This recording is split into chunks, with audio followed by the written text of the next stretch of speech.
Hi guys, Eric with Graybeard Gardening here in Portland, Oregon. Today is July 4th and we're about to give you guys a full garden tour today. So come along and let's check out the garden.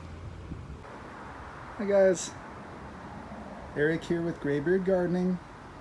We're kicking off the summer tour here on July 4th with the Amish pastes.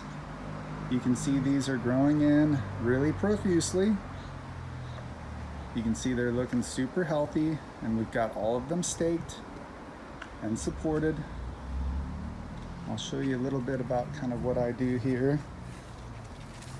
Here's one of the massive suckers that came out, or actually that may be a main branch there, but supported that up with that bamboo stake. But you can see here,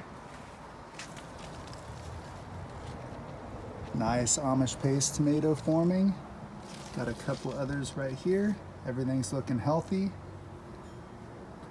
Let's go ahead and go through this group here real quick. Show you some of the fruits that we're getting. Some big old chunky ones here. Look at that. That is a big fruit already, and it's only gonna get bigger. And we got two of those sitting in there. Look at that. Oops. Look at that. We got these two sitting back here. I'm really bad at filming with this handheld camera, guys. My apologies. More Amish paste. All right, guys. We got, we're looking at our first set of Amish paste here with 10 plants in those two troughs. 6 in the one on the left and 4 on the one on the right. You can see here too that I plant them in a way that is kind of in diagonals. You can see we planted 4 of them, but not in a square, more of in triangles away from each other. So we give them a little bit different room on that. And over here we have more Amish paste. You can see they're all super healthy and flowering, really climbing up. I do have a hoop on this one. That is a lot of fun to grow because the fruits end up hanging down from this loop. But you can see over here, we have some nice Amish paste forming. Those are some substantial fruits already. Just so you guys know, I do prune each type of tomato a little different based on their growth patterns that I've observed. So if you guys are curious about how I'm pruning my tomatoes, I did just make up a video on that, so you can check that out. But I prune these Amish pastes in a way that essentially allows them to fill in gaps that are, you know, getting sunlight without any plant in them. You can see there's one way in the back too. Those are nice. You can see here that we have a lot of room there. You can see down low, we have a lot of really good airflow. You can see here, great airflow through the bottom of that trough and through all of my troughs, and no leaves touching the ground. You can see over here that we have our potatoes that will be moved to the other side of the garden just because they are getting a little more shade than normal over here because the Amish pastes are getting so huge. So we'll move these over to the other side of the garden. On this side here, we have more Amish paste. And we can go right in here. You can see again, these are all looking super healthy, very well supported. You can see again some of the ways that I tie these things up. Tied right here underneath a strong branch, and tied really tight here around a little knuckle on the bamboo. You can see right down here we got some beautiful fruit.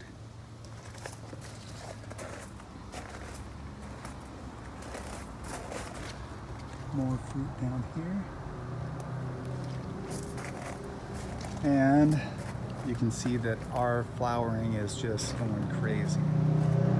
And of course, everywhere on our flowers, whenever we see them developing, we're going up and tickling them like that, just to help them go ahead and pollinate. And I do that almost every day. It simulates what a bee may do there. Some people use electric toothbrushes for that. I've seen that. I may buy one of those eventually. But you can see we've got really healthy Amish paste plants.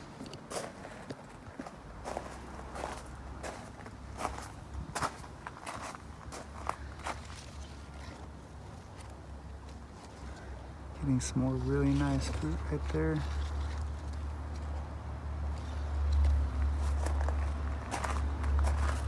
Some more big fruits right there. Gosh.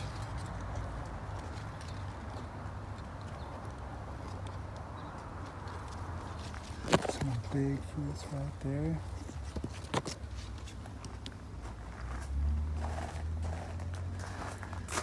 Okay guys, so as we go through the garden, I want to explain what you may see as we kind of breeze past these sometimes.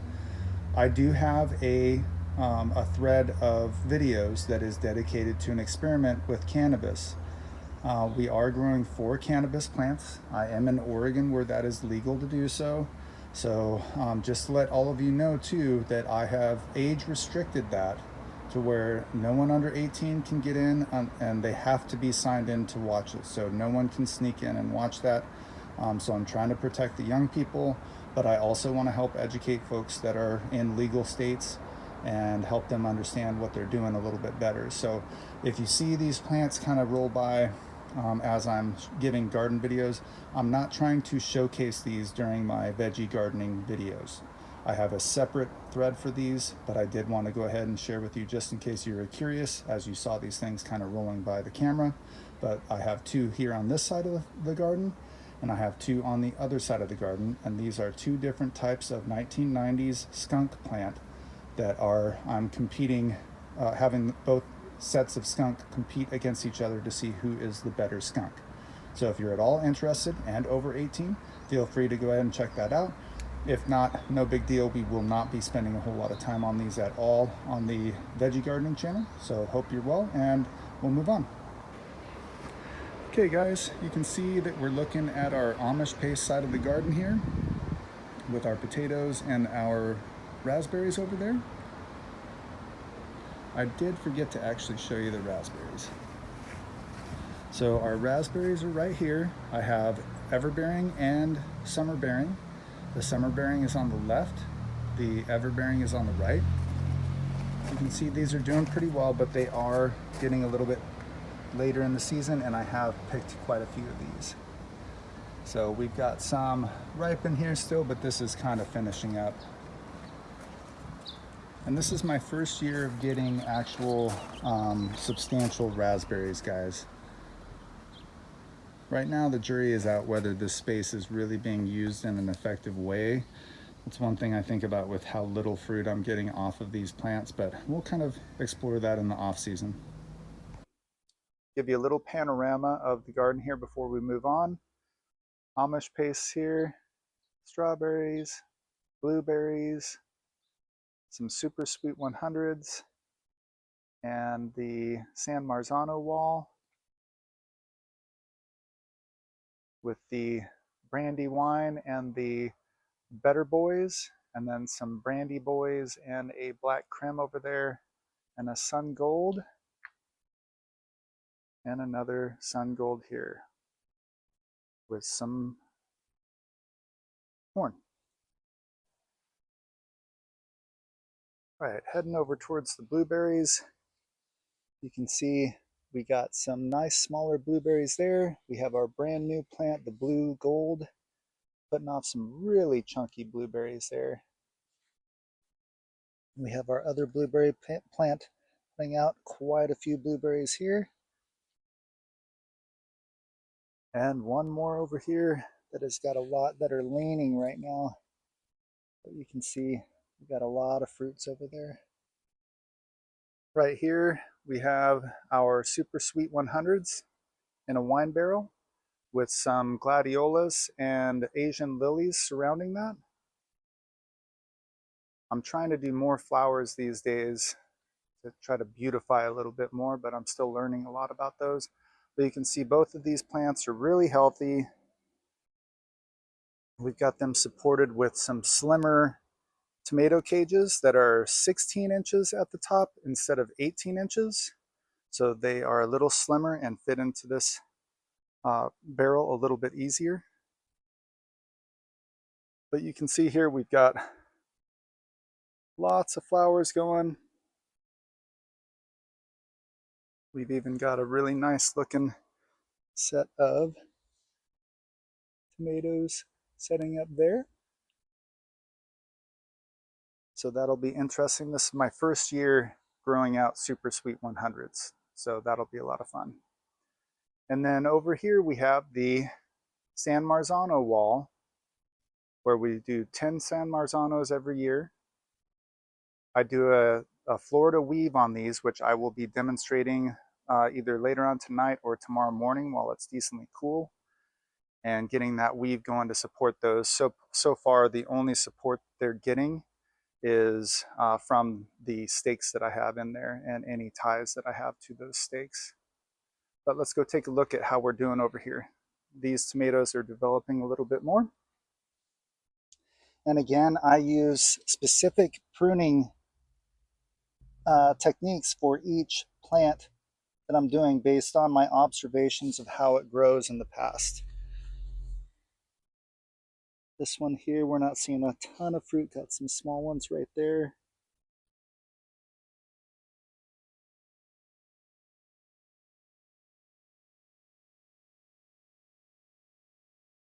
Got some smaller fruits in there. You can see these developing right in here.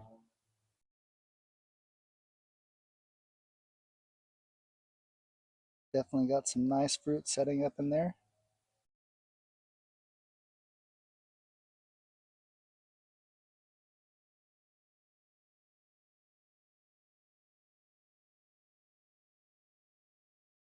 I'm really having a hard time seeing when the sun is like this, so I hope I'm getting these right. Okay, and here's one of my best plants. You're gonna see a lot of fruit from.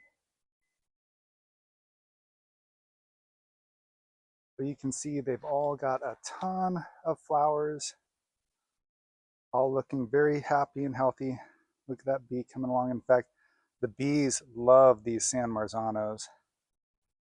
They are always on them, more so than the other tomato plants.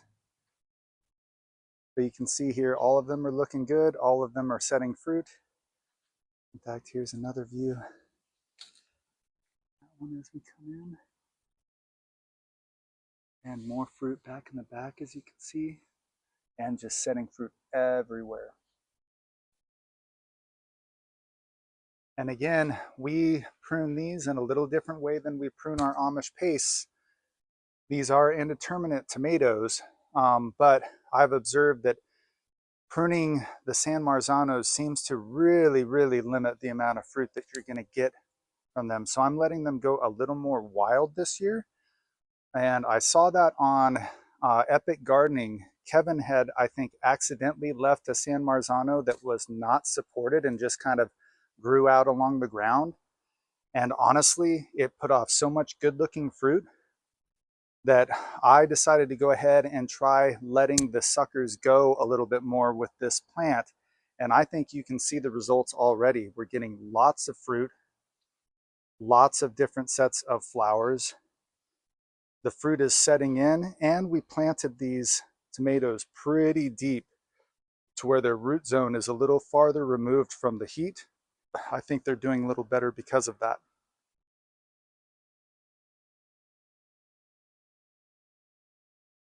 But you can see just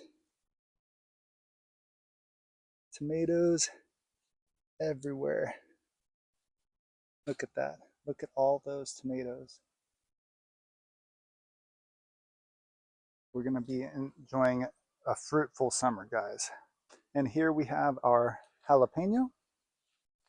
You can see here that this one is setting fruit already. It has not been topped, and that one's just growing free. That one, when I bought it, was already setting fruit, so I just kind of let it continue doing it. Then I have a few of these around the property that you see.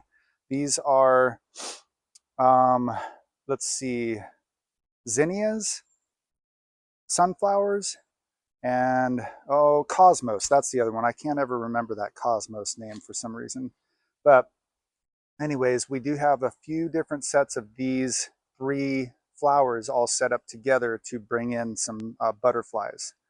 We are here in front of the Brandywine Sudduth in the middle and 2 Better Boys on the left and right. You can see that the Brandywine Sudduth has just been putting off prolific flowers. So we are going to get a lot of fruit off of this. And because these are beefsteaks, we are not pruning much at all besides just for airflow and down low to keep the disease pressure off.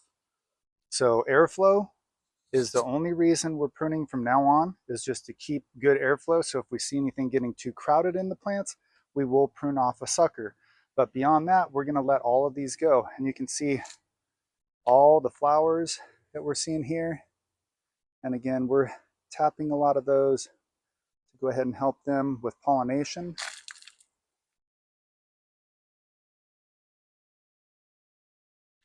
And you can see down here, we've already got some fruit started.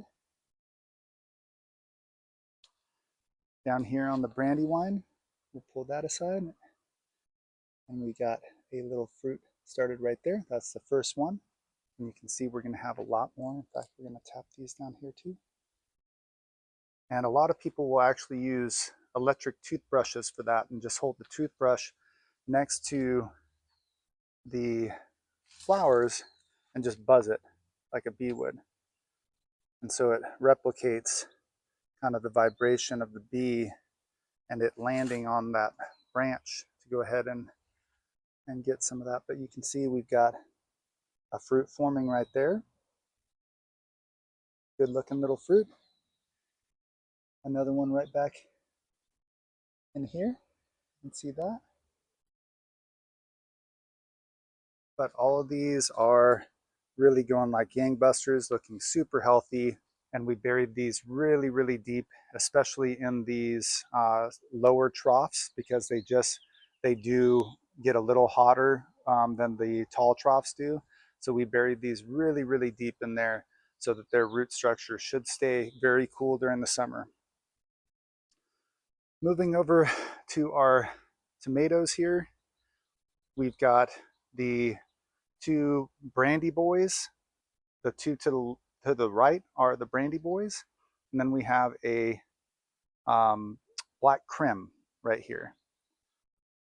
And then we've got a bunch of Italian bush beans down here that are just now rooting. You can see them all turning a darker green now after being kind of not set up for success early. And then we have a summer squash zucchini right there that we're trying to have fall off the edge there. But you can see here too with our Brandy boys, this is a hybrid of the Brandywine that's supposed to be more disease resistant. So that's why we're running these. And with them being more disease resistant, there was also a recommendation from the Millennial Gardener, who I have a lot of respect for. He's a really good dude, really great gardener, and really has shared a lot of valuable insights about plants that kind of contradict some of the normal advice that you get. So definitely check that guy out. He is awesome and just seems like a really good person, you know. But yeah, bottom line is we got all sorts of flowers going in here. You can see one hiding up here. We'll give that a little tap to help it pollinate. But again, you can see, as with the other beefsteaks over here, we've kind of got beefsteak corner over here. This is beefsteaks over here and beefsteaks over here. So with these beefsteaks, we are just pruning for airflow. We are not worried about the suckers. We're going to let them go and create more fruit. And I am only pruning for airflow through here to make sure that nothing gets crowded and starts to have disease pressure. You can see that this black Krim is a little bit different of a setup. The main stem kind of terminated in the middle, if you can see that there. Right there, that just stopped right there with that big flower right there, which I don't even think is going to turn into a tomato. but that flower ended the original main stalk. And so two of the main suckers that were up towards the top have now filled in and become the two main branches, this one and that one there. And you can see all the other branches have all started filling in so that we have, once again, a pretty full tomato plant after it was seeing some really tough times there for a little while. So those are all looking good. You can see we got straw in all of these troughs and most of the containers so that we allow for better drainage, less splashback, better water usage as far as retaining water and retaining coolness for the root zone during the hot days. And it also, of course, helps with weeding, but I don't really find that I have a ton of problems with weeds anyways. I mean, look at these right here. Not really weeds coming up in those anyways, but so I'm not really too concerned with the weed issues. All right, so this right here is my trough that has my oldest strawberries in it. This is their 3rd or 4th year, and if you look a little closer, you can see that a lot of these strawberries, the flowers are a little bit more dinky. If we got any fruit in here, let's see if we got any. Yeah, you can see a fruit right down in here, and just how small that is. And so right now, this will be the last year for these strawberries. You can see even over here, I've got some more fruit setting, but they're just smaller. That one's a decent size there, but we've got some smaller fruit. More of it coming in over here. Another one right there. More of these right in here, but they're coming in smaller than they have in the past. And that's kind of our sign that we're probably going to take this out. I'm going to take this whole trough out and put it over by the Amish paste troughs for the last little addition for that gravel side of the garden. Okay, I'm going to jump into the shade here real quick. Hopefully I'll keep the phone cool. But right here, hello, how's my sweet baby girl? You don't usually make too many appearances here on camera. You want to show everyone how beautiful you are? Come here. How's my baby? Now she knows she's on camera. You can see over here I kind of have my strawberry protection units stored over here.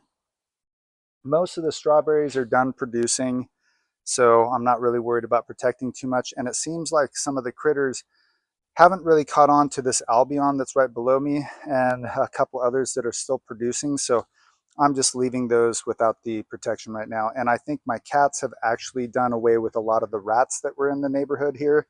So truth is that this year has had a lot less critter pressure as far as things are concerned. Okay, so let's look down here. First of all, this is an albion.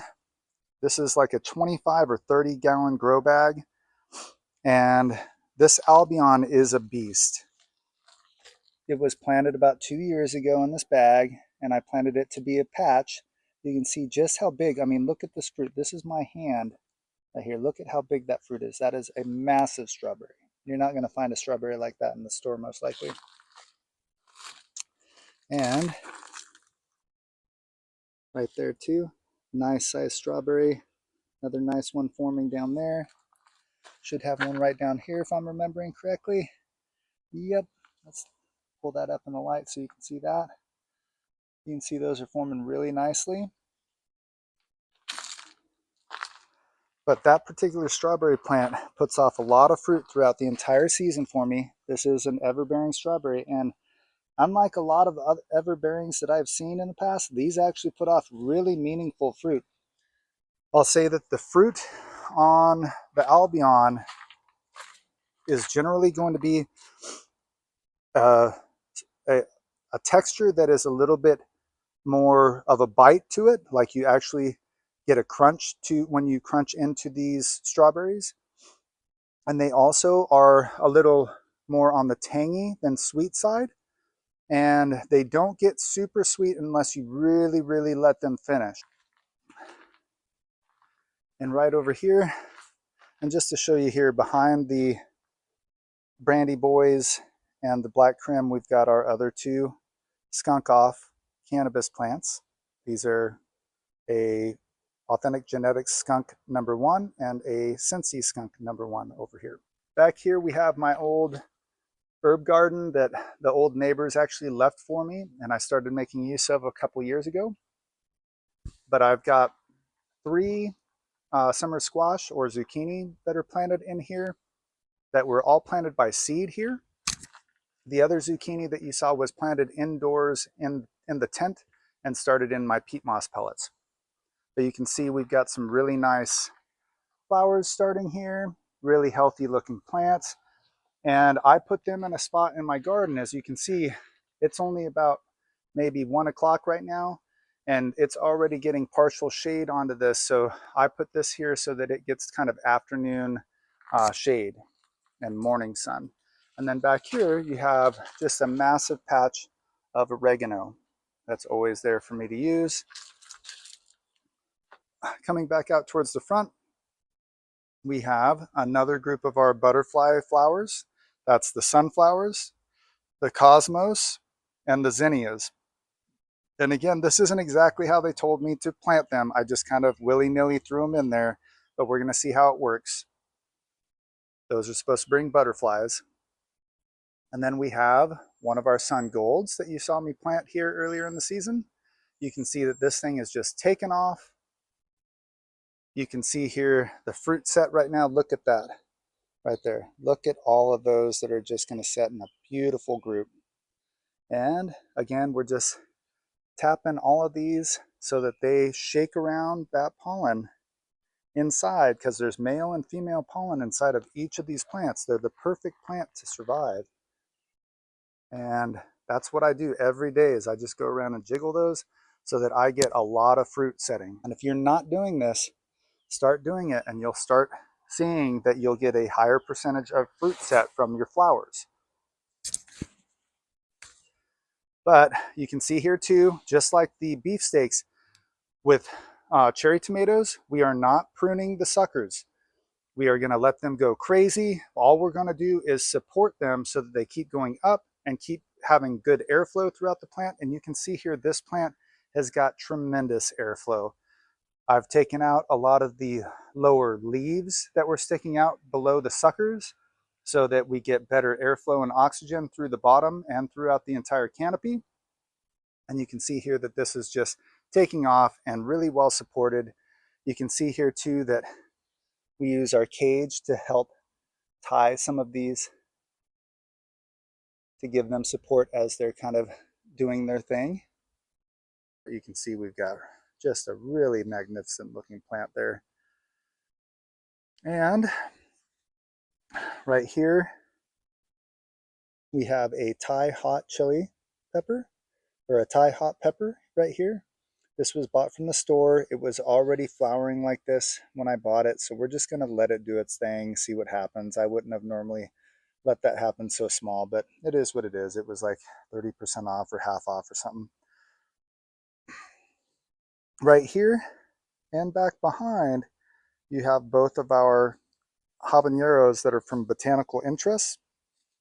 Originally, we started the habaneros along with the shishitos and other things, but the habaneros did not take the first time. So we had to replant those and be about 2 weeks behind on those.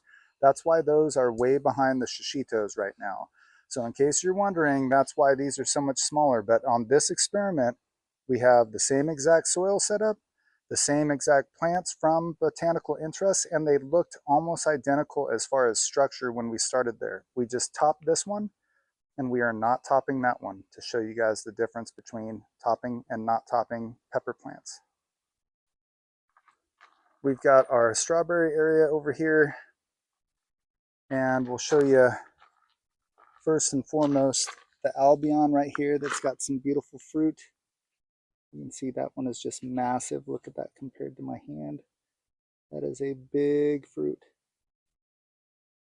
But this Albion is an everbearing, and it's always putting out really, really nice, healthy fruit. Now, for the bad news, I told you guys that I would share the goods and the bads here so that I wasn't just projecting some air of success here on all of these. But these strawberries have not put out much fruit that we're looking at back here. We have a shuxan and a hood, and then a bunch of shuxan and hood strawberry runners that we propagated back here and up here. So here's the results of the strawberries, is that we had about 8 or 9 of the Albion and the Sweet Sunrise. Both of those strawberries went very well. The Albion right here, like you've seen, and the Sweet Sunrise is the ones that you've seen me picking so many winners off of. In fact, right here, here's a plant, and I need to get some water in that plant too from the looks of it. But these Sweet Sunrise, I highly recommend them, especially here in Oregon. They were developed by OSU to be kind of a short day strawberry, and that is exactly what I got. They were ready in May, and they just kept pumping out plenty of fruit until the end of June. Now almost all my strawberries are done producing, except for the everbearings. So now I'm going to rearrange this garden to where these are still going to get sunlight, but just not some of the big valuable real estate here. So we're going to move these around next week and get these changed up. You can see here too, I have my hula berries. They have been trying, but I really have not seen too many successful hula berries yet. You can see one forming right there, but really that's the first one I've seen all season that was actually decent size so far. So we'll see if they push out anything, but so far that's been a failure. So here is my approach with the hood and shuxan mothers here and all of the runners that we took from last year. We are going to try one more year with these and give them one more year. Hopefully they'll put off fruit, and hopefully I figure out what I've done wrong. I think it had something to do with the feeding during that time. I might have been giving too much nitrogen and not enough of phosphorus and potassium, but we'll see how that goes. I also figured out a little something halfway through the season that I was doing wrong on watering, and I'll share that with you here in another video here very soon. But I think it's a game changer. But at this point, these are done for the season pretty much. I'm going to move most of these to be kind of pushed up against this wall, and then I'm going to create some better area here for some of the potatoes and peppers and eggplant and all the things here. So moving on from the strawberries, we have our shishito pepper trio here. So these 3 shishitos are part of an experiment. Again, we're doing a lot of experimenting with our peppers this year to show you guys the value of topping your plants. There is a big debate in the community about whether to top peppers or not. I am a believer in topping peppers for sure. But at this point, I just want to show you the proof in the pudding. So right here we have a shishito that's been topped. I have a video on this if you guys want to check that out. Then we have an untopped shishito here that we are also allowing to form fruits right now. So they're forming little baby fruits and flowers. And then we have one more shishito here that we also topped. All of these were started at the same time. I believe they're all from botanical interest.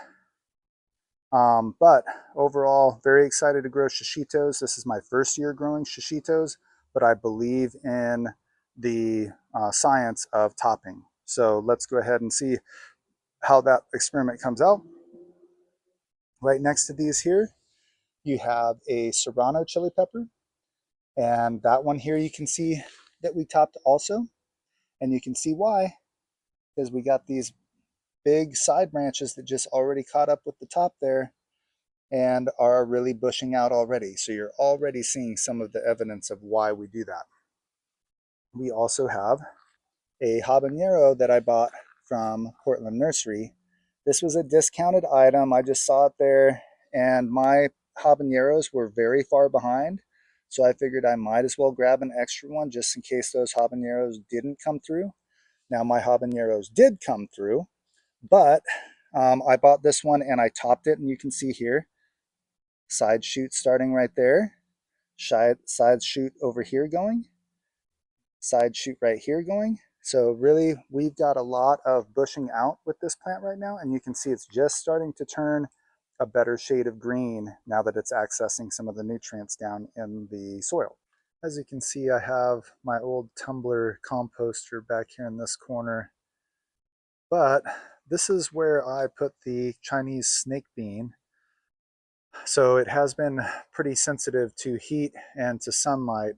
So I put it into this corner that gets some decent kind of shade at different times during the day. The direct sunlight isn't as long and plentiful, but it seems to really like it over here where it's kind of getting a little bit more shade from time to time. But now you can see that it is grabbing onto the cage here and holding itself up. And we're also producing a very beautiful flower. See that in there? Yeah, look at that. How pretty. How pretty. But that plant is doing very well, and that is in a 10-gallon pouch. Over here, we have two of our eggplants, which are about to be moved out of this spot that gets a little more afternoon shade from this tree here. This is the tree that we cut back on this side of the garden, and now this side of the garden gets extremely good sun. So those two eggplants are your typical Black Beauty eggplants. So I will be moving those to a little different spot in the garden here. Hi, sweet baby girl. This is Myrtle. Myrtle is a little bit shy. Hi, sweet girl. How's my baby? You doing good? That's my baby girl, huh? Yeah. My cats love to be out in the garden with me. They really don't show their face around a whole lot of people. That's the funny thing, is they're a little bit crazy that way, but overall they are wonderful cats and love being out here in the garden. You see her just maxing and relaxing right there. In fact, I'll walk you over. She was just over here. Back here is an old herb garden, and she likes to sleep right back in here. So I just leave that open for her. But as we're going back here, you can see we have, oops, almost walked through a big spider web. We have a really overgrown rosemary plant here. But back here you can see I have some English thyme that just got planted earlier this season. And I have some chives over here. This little brick planter, I'm sure, was conceptualized before they put up this awning behind us that kind of keeps a lot of the light out, but this was originally a great spot for an herb garden right outside the door back when they first constructed this house, I'm sure. But now the awning is up, and that kind of keeps this to be a limited sunshine area. So I'm trying chives here. It does get direct sun earlier in the day for a little bit, so we'll see how it does, but this is a great spot for some of my herbs. And this is the corn illusion. And you can see here we're at 4th of July, and we are over knee high. So looking good. You can see we're getting our first silks popping out right there, and some of our pollen starting to pop up at the top, our tassels. But these are all looking really healthy. I'm excited because this is a white corn, and honestly, guys, if you can see this, look at the look at the markings on these leaves. They're just gorgeous and really pretty. And after growing this, as long as it comes up with some good corn for me, I'm feeling like I want to grow this every year because it is just a really pretty variety. I love all the different lines here on the leaves, and just the different levels of greens and dark greens and yellows that come out of that. It's just really, really pretty. But that set of corn there, I've got 16 plants there. I bought a 6-pack that had 3 in each container, so I teased those out and replanted those and got 16 plants out of the 18 there. I did have to chop 2 of them down just because I had to kind of plant them in a weird situation. So, Right here next to the corn, we have another sun gold. This one here obviously is doing some nice flowering. We're going to tap all of our flowers. We got some across the way there, but you can see this one's already starting to flower and fruit, and we should have some fruit here pretty soon from this one. We also planted some basil there at the base of the tomato plant there around it, so should have some of that popping up. We have some more flowers here and our butterfly mixture here with the cosmos, the zinnias, and the sunflowers. And then we also have that same mixture right here holding the door open. But that's pretty much my garden, guys. I really appreciate you guys checking out the tour with me. And I'll do one last little kind of panorama here. So you can see strawberries over there, zucchini, my beefsteak alley over here with some more strawberries and peppers. And then we're going over to the San Marzano bed and super sweet 100s there, blueberries, strawberries, potatoes hiding behind the Amish paste, and 18 Amish paste. We do have 40 tomato plants going on this lot right now. And I'll go out front and show you the extra 2 that we have and our watermelons. We are out front right where I parked my car. And I always put a couple extra plants out here, whether it be peas or garlic or something like that. But this gets really good sunlight right here. So we put 2 icebox watermelons. They're Sugar Babies right here. And you can see they're flowering profusely. And we're waiting for a couple female flowers. In fact, I see one right now. You can see a female flower right there with the start of the watermelon right there. And what do you know, a male flower right there waiting next to it to go ahead and pollinate that. So we'll get a video of that going here in the next day or so of us hand pollinating that so that you can see how that's done. Let's see if there's any other female flowers down here. Looks like mainly males.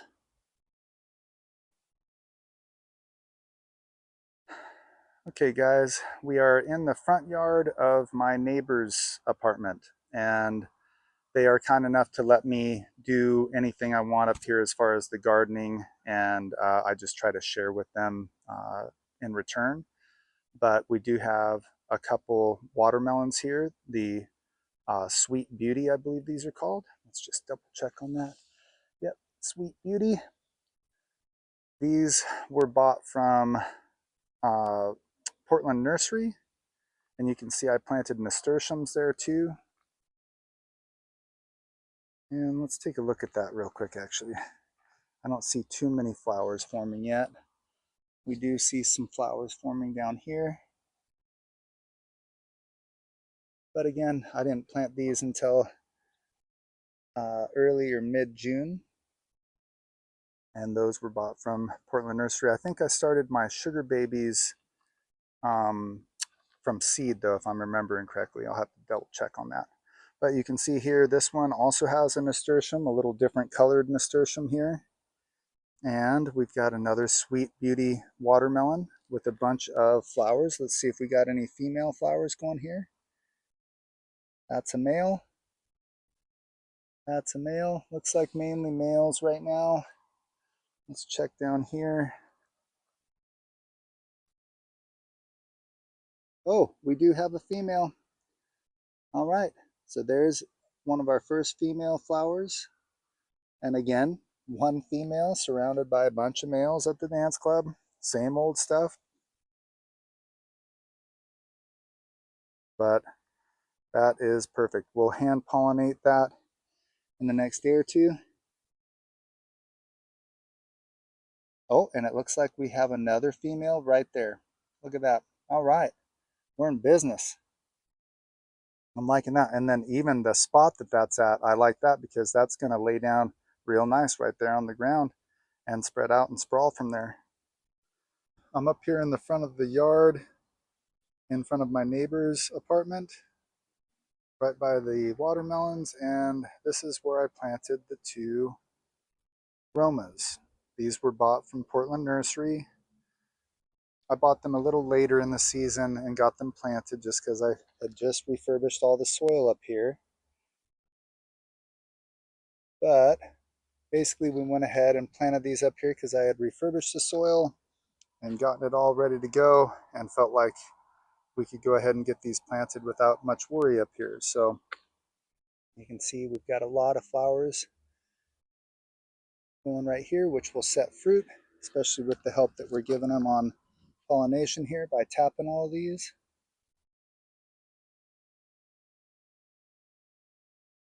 Yeah, looks like we already got some fruit started right there. But you can see very healthy plants. Down low, you can see that we pretty much cut out most of the low foliage. And you can see actually we do have some more starts down there, some more fruit. And you can see here that this is covered by bark. The bark was just already there. I wouldn't normally do that as a mulch, but it works just fine for now. And you can see I planted some gladiolas or gladiolus around here just for a little more beauty also. But we'll take a look at this one too. And just be hitting all those flowers, giving it a little jingle. And you can see our approach on the Romas, just like everyone always says, you don't want to prune your Romas, so just let all the suckers go. And the only thing that I've done is prune the bottom and gotten the legs cleaned up a little bit. You can see we've got some more starts down here. They're looking super healthy. But I cleaned up the legs a little bit down low, about 4 to 6 suckers taken off down low. And I planted them very, very deep so that they would stay cool in the summertime down in the root zone. And then the only thing I've done is thinned out a few of the leaves that were kind of getting crowded in each of these plants so that they have a little bit better airflow. You can see some nice gaps in there, good airflow, nothing getting trapped. Same over here. But that's all we'll be doing with these. And they seem very happy against the wall here and should get plenty of sunshine every single day. So those will be doing well. Hi guys. Thanks again for checking out the garden tour today. I'm just real excited to share a lot of this with you as we move forward. And other than that, thanks again for checking out all the content. If you haven't already, please remember to hit the like and subscribe buttons down below. That does help the channel.